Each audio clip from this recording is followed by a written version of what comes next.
I do have to just make it clear at the start that I was invited to take part, and I was very happy to be invited to take part in my capacity as co-leader of the Scottish Greens, and that was before the recent deal that that has me here speaking to you from the ministerial offices in Holyrood.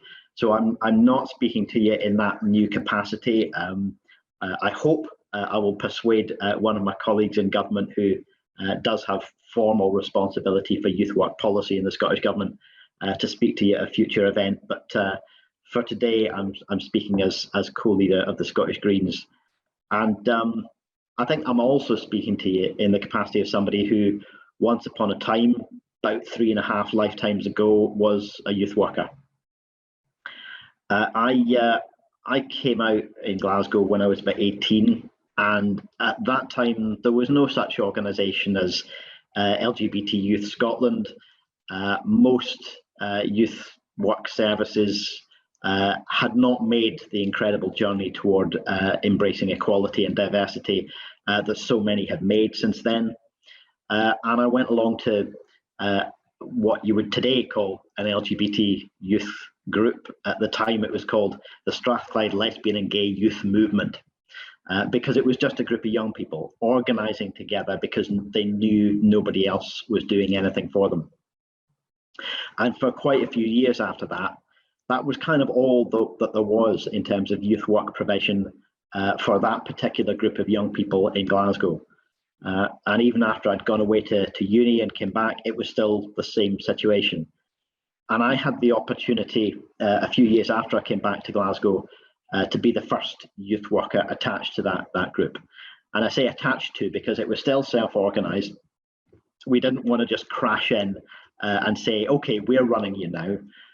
But an HIV agency had a bit of, well, initially it was kind of financial year underspend, and they took me on part-time on a fixed term 4-month contract to do a needs assessment with the youth group. And as so many people will recognise in the voluntary and community sectors, you know, a little funding application here and another grant there, you know, you scrabble together the funding, and it turned into a proper youth work job supporting that youth group and helping it to transition into being a proper youth service.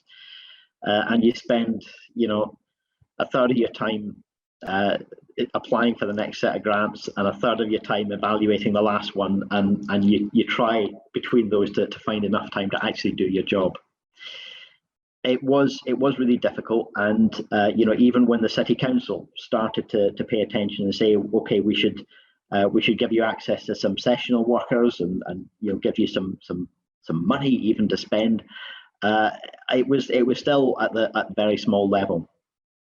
But what that kind of work did, and in particular what it did for young people going along to know that they were the ones in control, that it wasn't just something being done to them or for them, it was being done by them and with them, that's really empowering. And particularly for a group of young people who felt very often excluded, very often felt vulnerable and unsafe in other environments.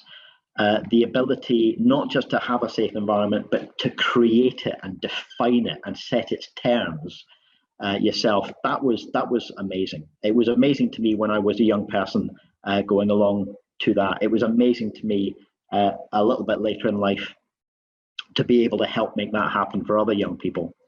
And it's something that I genuinely believe it creates more than formal education can.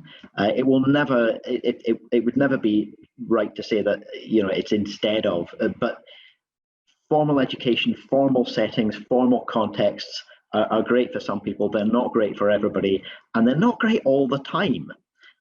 People need, as they're growing up and as they're coming to terms with who they are and defining their lives in their own way, they need the space to do that on their own terms. And youth work at its best, I think, is not just about service provision. It's about creating that kind of empowering environment that lets people chart their own course.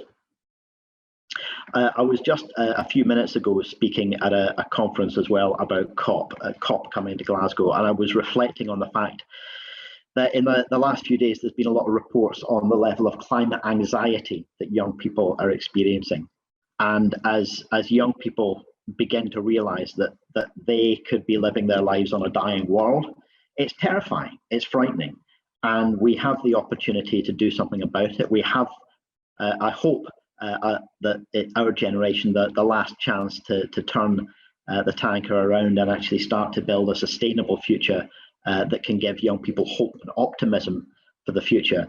But I think we absolutely need to create spaces in our communities that can allow young people to engage with that reality, engage with their anxiety and their fear, but also their impatience and their demand and their belief that something better can be built. Because the reality is that when young people do have belief and confidence to set about changing the world, they can be unstoppable. And the poll that was conducted a few minutes ago on screen that showed the appetite for more youth work activity in nature is really encouraging, and I think it's something that we want to see a reality. The introduction, it was mentioned that the Greens stood on a manifesto commitment to support a right for young people to have a right to access youth work opportunities, but also to integrate youth work into mental health support and systems. Now, I recognise that the programme for government that's just been published doesn't commit to the first of those, but there is a very, very strong consensus right across the political spectrum, including from the Scottish Government, that we have a huge job of work to do to improve mental health services for young people. And that doesn't just mean intervention for young people facing crisis, it also means creating a community, an environment, a society in which young people's mental health is supported. A society and an environment that creates good mental health rather than just a set of crisis services. Because if all we focus on is the crisis services, then even the people delivering those services are themselves going to be exhausted. So I do believe that there is a huge opportunity to take from that starting point of a strong consensus on mental health, and in particular young people's mental health, take from that and build on it and achieve a better degree of consensus on the importance of youth work for achieving what we're saying that we want to achieve. I'm committed, and the Scottish Green Party is committed to working with you to try and achieve that. And I genuinely believe that if we set about it in the right way, there will be a huge degree of political appetite for moving forward with that.